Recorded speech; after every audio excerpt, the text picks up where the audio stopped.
Parul university के placements का कोई रिप्लेसमेंट नहीं, इसलिए टॉप कंपनीज की फर्स्ट चॉइस। आप तो समझ ही गए होंगे। Join Parul university, Vadodara, Gujarat.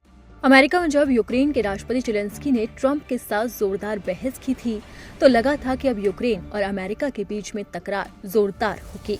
यहाँ तक कि लड़ाई के बाद अमेरिका ने यूक्रेन की मदद भी रोक दी थी, लेकिन अब यूक्रेन अमेरिका के सामने झुकता हुआ नजर आ रहा है। ऐसा इसलिए कहा जा रहा है क्योंकि अमेरिका के कहने पर यूक्रेन युद्ध विराम के लिए राजी हो गया। दरअसल सऊदी अरब में अमेरिकी अधिकारियों के साथ यूक्रेन के अधिकारियों की बैठक हुई, जिसमें यूक्रेन ने तत्काल 30 दिनों के लिए युद्ध विराम समझौते पर सहमति जताई। वहीं 8 घंटे की बातचीत के बाद अमेरिकी अधिकारियों ने इसकी घोषणा की और कहा कि अब खेद रूस के बारे में है। इस प्रस्ताव को अब क्रेमलिन के सामने रखा जाएगा। अमेरिकी राष्ट्रपति डोनाल्ड ट्रंप ने यूक्रेन के युद्ध विराम पर सहमति जताने का स्वागत किया है और उम्मीद जताई है कि रूस भी इस पर सहमत हो जाएगा।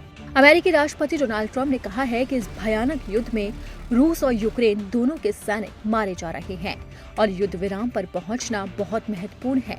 यूक्रेन में युद्ध विराम पर अभी कुछ समय पहले ही सहमति बनी है। अब हमें रूस जाना है और उम्मीद है कि राष्ट्रपति पुतिन भी इस पर सहमत होंगे और हम इसे आगे बढ़ा सकेंगे।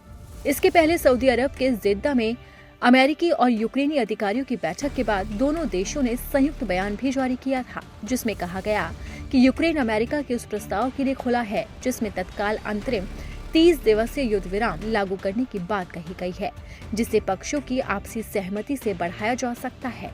ये घटनाक्रम ऐसे समय में हुआ है जब कीव ने रूस पर अब तक का सबसे बड़ा ड्रोन हमला किया।